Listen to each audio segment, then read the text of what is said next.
Në Allahot gjithëmëshishme me shplotit, në kopshtet e ani që i gjithëmëshishme ua ka premtua robërve të vetë, edhe pse ende nuk e kanë parë, më të vërtet premtimi i tij është i sigurt. Ati nuk do të dëgjojnë lomotitje, por vetëm fjalë për shëndetje, për paqe dhe të ushqejnë në mëngjes dhe në mbrëmje. Ky është xheneti që ne u japim në trashëgim robërve tanë të përkushtuar. Falëndrimet i takojnë vetëm Allahut të plotfuqishëm, ndërsa salavat dhe selama qofshin gjithmonë mbi mësuesin e njerëzimit Muhammedin alayhis salam, familjen, shokët e tij dhe të gjithë ndjekësit e rrugës së tij deri në ditën e gjykimit.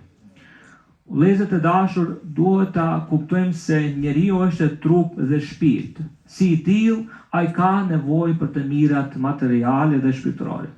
Dhe Islami gjithashtu na udhëron që ne të punojmë, të fitojmë dhe dëshiron që njeriu të ketë mjaftueshëm që të mos varen nga të tjerë, që të mos të shtrije dorën për të kërkuar ndihmë.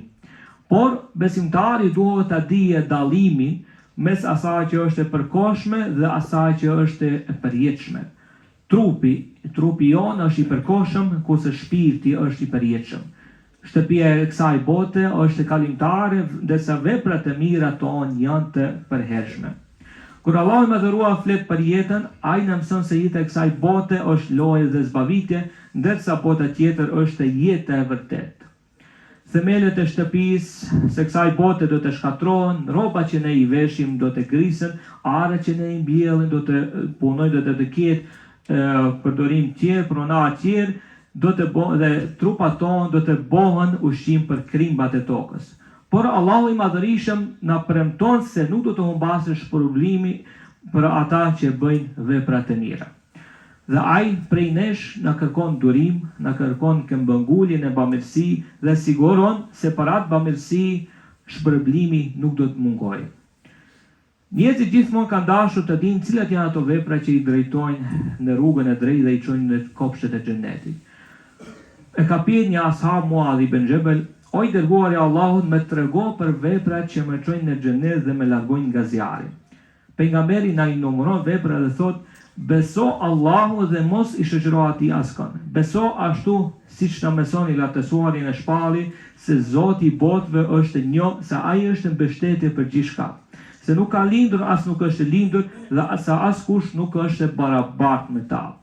Dhe ashtu siç beson, vepro për ti të atij të vetëm, sepse kur një vepër bëhet për hir të tij, premtimi i tij është i mrekullueshëm, se shpërblimi për atë vepër nuk ka humbje kurrë."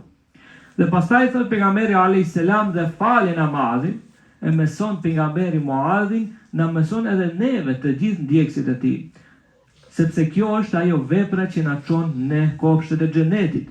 Duhet të jemi vëllezër të dashur të vetëdijshëm se ne do të pyetemi kur të takojmë Zotin: "A e ke falur namazin?" Nëse përgjigjesh jo, patjetër dikur do të pyet se a e ke ditur se duhet ta falish namazin. Dhe asnjëri nga ne nuk mund të thosë se nuk e kam ditur. Pastaj thot pejgamberi alayhis salam: "Dhe agjëro Ramazanin, jep zakatin dhe nëse ke mundësi, krije haxhullokun." Kështu na mëson pejgamberi jon, na mëson përmes Muadh ibn Jabalit se këto janë ato vepra që neve na çojnë në xhenet. Edhe sadakaja, ti kushtoni vëmendje të veçantë, inziston pejgamberi, sepse unë, thot pejgamberi alayhis salam, ju them se sadakaja i fshin mëkatet ashtu siç e fik ujë zjarrin. Dhe fali namazin e natës, përveç 5 namazeve ditore, besimtari tregon sinqeritetin e besimit të tij përmes namazit të natës, sepse atëherë vetëm krijuesi i tij e sheh. Me pas pejgamberi alayhis salam na mëson: jetën tuaj vendoseni në kornizën e Islamit.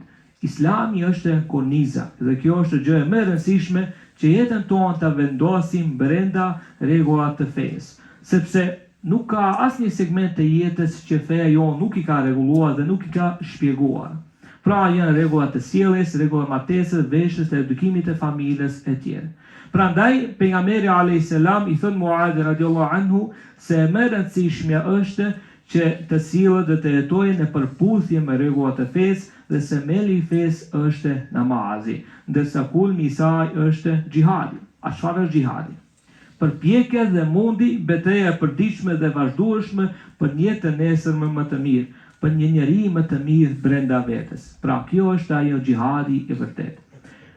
Kur pejgamberi alayhis salam ja numëron Muadhi se çfarë duhet të bëje për të arritur në kupshtin e xhenetit, ai pyet, a di ti o Muadh se çfarë mund të bëhet për shkak që të humbasësh problemi për të gjitha këto vepra?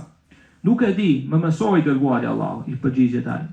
Pejgamberi alayhis salam ja tregon gjuhën dhe i tha: ruaj gjuhën tënde sepse shumica e njerëzve do të përfundojnë në zjarr pikërisht për shkak të saj.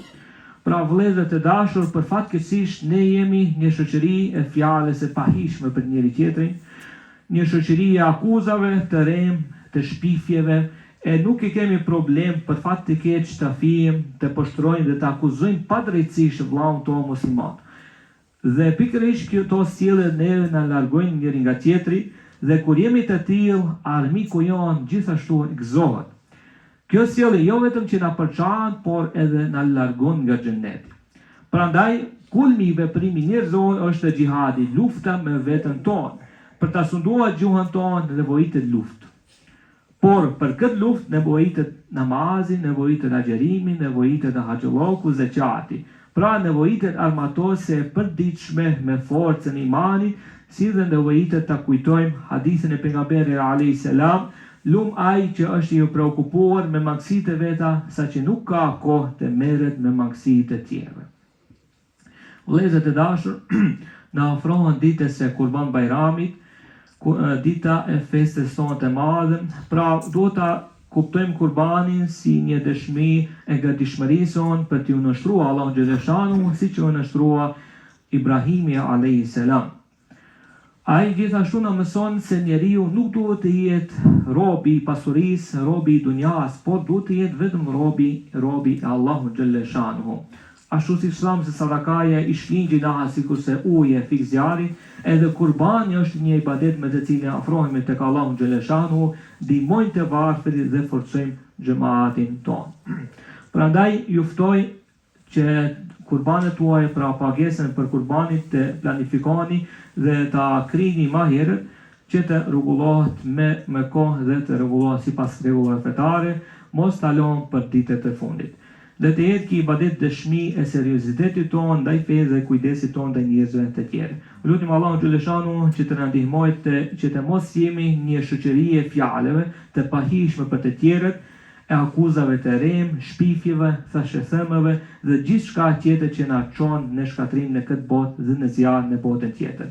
Lutim Allahun xhaleshanu që të na bëjë ata që kuptojnë se trupi është i përkohshëm, kurse shpirti është i përjetshëm, dhe të na pranojë krejt veprat e mira dhe të na bëjë prej banorëve të xhenetit. Amin rabbil alamin.